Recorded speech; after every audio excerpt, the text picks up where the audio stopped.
If you're looking to cancel Hostinger, this video will walk you through the process step by step in the simplest way possible. Whether you're stopping a single subscription, turning off auto renewal, or just checking that your plan won't renew again, I'll show you exactly where to click so you can do it quickly and confidently. And before we jump in, if this tutorial helps, make sure to hit like and subscribe for more easy software guides just like this one. Alright, let's get started. First, log into your Hostinger account using the browser you normally use.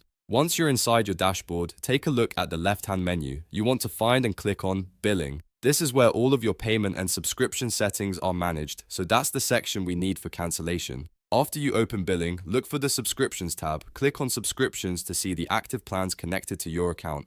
This section usually shows your hosting plan, renewal details, and the status of your subscription. If you have more than one service, make sure you choose the correct one so you don't change the wrong plan. Now select your plan from the list. Once you open the specific subscription, you should see the option to manage it.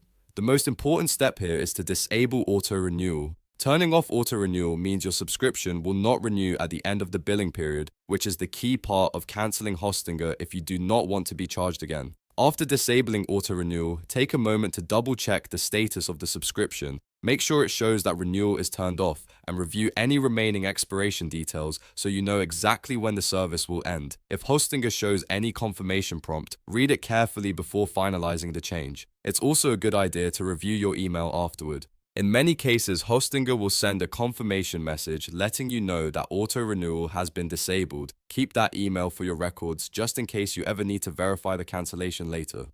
And that's it.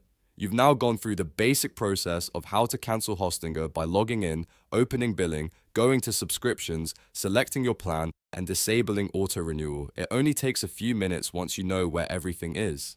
If this video was helpful, please give it a like, subscribe to the channel, and turn on notifications so you don't miss the next tutorial. Thanks for watching, and I'll see you in the next one.